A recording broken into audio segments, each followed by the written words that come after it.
Have you ever noticed that the loudest voice in your life isn't outside of you, it's inside your head? And the question is, when you're thinking, are you really talking, or are you actually listening to something deeper? I remember a moment that changed how I saw my own mind. I was sitting in complete silence one night, wrestling with a decision that could change the course of my life. My mind was racing so many what ifs, so many fears. But in the middle of all that noise, I caught something unusual. It wasn't me speaking. It felt like I was listening to a voice beyond my fears, beyond my ego, beyond my surface self. That night I realized when I'm thinking, I'm not just creating thoughts, I'm listening.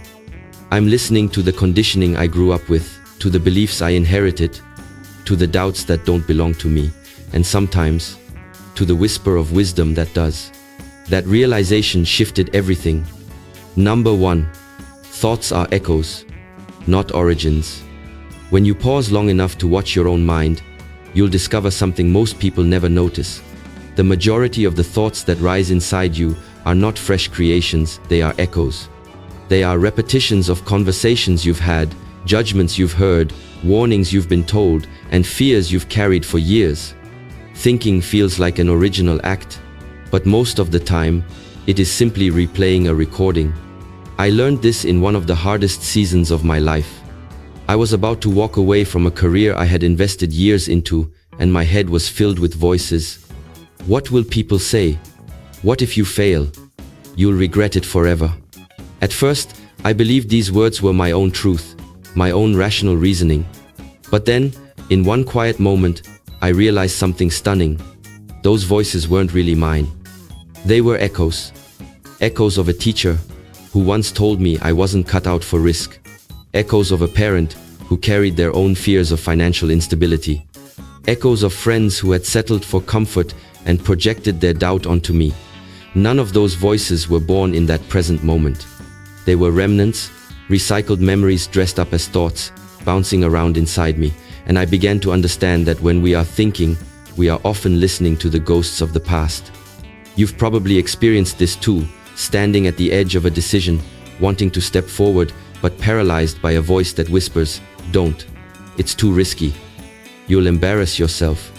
And when you trace it back, you realize it sounds eerily similar to something someone once said to you years ago.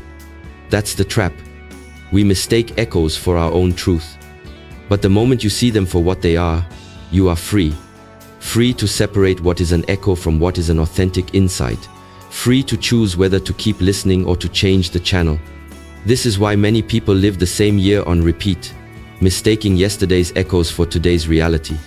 But when you become aware, you realize that you don't have to live as a prisoner of those echoes, you can rise above them. You can ask, is this thought really mine? Does it serve me? Or is it just an old echo that no longer belongs in my life? The courage to question your thoughts, to challenge the echo, is the beginning of transformation. Because the truth is, the deepest wisdom does not echo, it creates. It doesn't repeat what you've heard before. It speaks from a higher place, one that calls you into growth, into risk, into the unknown where your true life begins. Once you see this, you'll never mistake the chatter of echoes for the voice of your soul again. Number 2. Your mind is a radio, not just a speaker. What if I told you that your mind is less like a creator of thoughts and more like a receiver, like a radio constantly tuning into signals, picking up frequencies you may not even know are there? This idea struck me during a long, restless night when I couldn't stop replaying all the what-ifs about a relationship I had just walked away from. My thoughts were loud, chaotic, relentless like static on an untuned station. But then I remembered something a mentor once told me. Your mind doesn't always originate the sound, it often just picks it up. That hit me. I began to ask myself, whose station am I tuned into right now? I realized that half of the noise in my head wasn't mine at all. It was my ex's voice telling me I'd regret leaving. It was the societal broadcast that said you're only complete if you're with someone. It was the frequency of fear, the background hum of doubt, the channel of insecurity that had been playing in me for years. And just like with a radio, the more I focused on that station, the louder it became. But here's the truth. The mind has more than one frequency available. When I got quiet, when I started to breathe, to listen differently, I realized I could tune away from the static. I could tune into another station, one that spoke in a calmer, softer tone, the station of truth, the voice that said, "This decision is hard, but it's right. You are not breaking, you are becoming." That's when it hit me. Thinking is listening, and what you hear depends on which frequency you're tuned to. If you've ever wondered why some days your thoughts drag you into darkness while other days you feel guided and lifted, it's because you're tuned into a different station. Some of those stations were programmed into you by your parents, your culture, your past failures, your fears, but there's also a higher frequency available, the frequency of wisdom, clarity, and courage. The problem is, most people don't realize they have the power to change the station. They think whatever comes into their head is their truth. But no, your mind is just the radio, and you are the listener. The key is learning to recognize the static, to notice when you're tuned into fear or negativity, and then to consciously switch the dial. For me, that shift changed everything. I began to listen less to the old broadcast of fear, and more to the quieter, wiser signal within. And here's the secret. That frequency is always there, waiting for you. But you won't hear it until you stop clinging to the noise and dare to tune into something higher. Once you understand this, you'll stop believing every thought you think. You'll realize you have the choice to change the channel, and that realization alone can alter the course of your entire life. Number 3. The power of observation over identification. The most liberating moment in a person's life is when they stop identifying with every thought that passes through their mind and instead learn to observe it, like watching clouds drift across the sky. For years, I made the mistake of believing that every thought I had was who I was. If the thought said, "You're not good enough," I wore it like a label. If the thought said, "You'll never make it," I carried it like a prophecy. But then something happened that forced me to see the difference between identifying with a thought and observing it. I was preparing to give a talk in front of hundreds of people, and my mind went wild the night before. You're going to forget your words. They'll laugh at you. You'll embarrass yourself. The fear was so loud that I felt paralyzed. But then, in the middle of that storm, a strange question arose in me. If I can hear these thoughts, then who is the one listening? That realization broke something open. I saw for the first time that I wasn't the voice in my head, I was the observer of that voice. In that moment, the fear lost its grip, because I understood that the thought wasn't truth, it was just noise passing through. And sure enough, the next day when I stood on that stage, the fear had quieted, and a deeper calm had taken its place. This is the hidden power of observation. When you step back and simply notice your thoughts without clinging to them, they lose their control over you. It's like standing on the riverbank, watching the water flow by instead of being swept away by the current. Most people suffer not because of their thoughts, but because they identify so deeply with them that they think, "This is me, this is who I am." But the truth is, you are not your thoughts. You are the one who sees them, hears them, and has the power to let them pass. Think of the times you've been caught in self-doubt or anger, saying to yourself, "I am angry, I am afraid, I am worthless." In those moments, you fuse your identity with the thought, and it consumes you. But the moment you shift and say, "I notice that anger is here, I notice that fear is present, I notice that doubt is speaking," everything changes. You've taken back your power. Because now, you are the watcher, not the prisoner. This practice of observation is not easy, but it is the doorway to freedom. The greatest sages, leaders, and visionaries all share this ability. They don't mistake every thought for truth. They choose which ones deserve their attention and which ones can simply pass like clouds. The day you stop identifying with your thoughts and start observing them is the day you realize that you are more than your mind. You are the awareness behind it. That's when life stops controlling you and you begin to control how you live it. Number 4. Silence sharpens the signal. There is a reason why the most powerful breakthroughs in human history often come in moments of silence, not noise. Silence has a way of stripping away the clutter, sharpening the signal, and revealing the truth that endless thinking can never reach. I learned this the hard way during a season when my life felt like it was spiraling out of control. I had just faced a string of disappointments, dreams that didn't work out, relationships that ended, opportunities that slipped through my fingers, and my head was filled with an endless storm of questions. Why did this happen? What's wrong with me? What should I do next? The more I thought, the more confused I became, as if the noise inside me was only amplifying the chaos. One evening, exhausted and desperate for clarity, I went for a long walk by myself. I left my phone at home, turned off the music, and just walked in silence.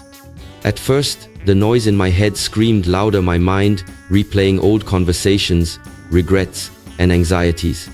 But as the minutes passed and the silence of the night settled into me, something shifted. The noise began to quiet, and in that quiet, I heard a different kind of voice, not a shout, not a frantic replay, but a whisper that said, "This isn't the end, this is the beginning of something new. Let go of what's gone and make room for what's coming." That whisper didn't come from panic. It came from silence. And it was in that moment I realized that silence isn't empty, it's full. Full of answers, full of wisdom, full of guidance that you can't hear when you're drowning in noise.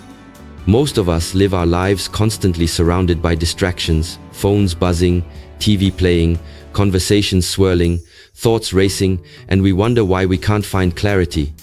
But clarity doesn't come from adding more. It comes from subtracting. It comes from quieting the external and internal noise until you can finally hear the signal beneath it all. Silence is the tuning fork of the soul. It helps you separate what is yours from what is just static. And the truth is, silence terrifies many people because in silence you're forced to face yourself, your fears, your emptiness, your truths. But it is in that confrontation that transformation begins. Some of the greatest leaders, thinkers, and visionaries practiced silence not as an escape, but as a discipline. Jesus retreating to the mountains, Buddha sitting under the Bodhi tree, writers and inventors disappearing into solitude before birthing their greatest works. Silence is not weakness, it is strength. It sharpens the signal so you can finally hear the wisdom that has been waiting for you all along. And the day you choose to create silence in your life, whether for a few minutes or a few hours, you'll discover that the answers you've been chasing in the noise were always inside you, waiting for you to listen. Number 5. You don't control first thoughts, but you do control second listening. One of the most liberating lessons you can ever learn is that you don't control the first thought that enters your mind, but you absolutely control what you do with it afterward. The first thought is automatic. It can be triggered by fear, past trauma, habit, or conditioning. But the second listening, the choice to engage, feed, or reject that thought, is where your power lies. I discovered this during one of the most painful experiences of my life. I had just failed at a project I poured my heart into, and the moment the failure became clear, the first thought slammed into me like a punch. You're worthless. You're not good enough. It was so quick, so sharp, that it almost felt like it belonged to me. My chest tightened, my mind raced, and I felt myself spiraling. But then, in the middle of the storm, I remembered something I had once read. You can't stop the first arrow, but you don't have to shoot yourself with the second. That sentence echoed in me. I realized that my first thought wasn't something I chose, it was the conditioned voice of past failures and old wounds. But the second listening, the decision to either dwell on that thought or to question it, that was mine. And in that moment, I made a different choice. Instead of saying, "Yes, I am worthless," I said, "No, that's just an old tape playing. This failure doesn't define me, it refines me." That shift in listening pulled me back from despair and gave me the strength to stand up again. And I began to notice this pattern everywhere.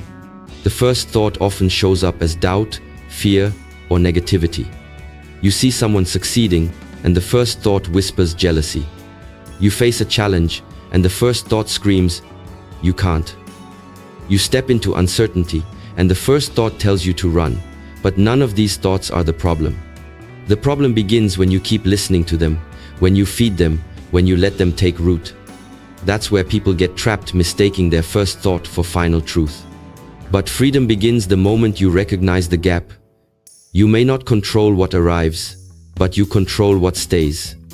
You control whether to keep listening to fear or to change the channel to courage. You control whether to repeat the voice of doubt or to choose the voice of faith. That's the difference between those who stay stuck and those who rise. It's not that the successful never have negative first thoughts, they do, but they've mastered the art of second listening. They know when to discard the poison and when to amplify the wisdom.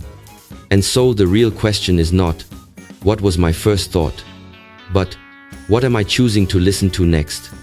Because your future will not be built on the first thought that appears, it will be built on the second listening you choose. Number 6. Wisdom is hidden in the whisper, not the shout. The greatest truths in life rarely come crashing in like thunder. They arrive softly, like a whisper so quiet you could easily miss them if you're too distracted by the noise. Ego shouts. Fear repeats itself loudly and endlessly. Insecurity screams to be heard. But wisdom? Wisdom almost always comes gently, patiently, like a friend who doesn't force their way into the room, but waits for you to notice their presence. I learned this lesson during a turning point in my life when I was on the verge of making a big decision whether to accept a job offer that promised financial security but felt completely out of alignment with my purpose. Everyone around me had an opinion, and they made their voices loud. You'd be crazy to say no. Think of the stability. This is your chance. Don't waste it. Their words turned into echoes in my mind, growing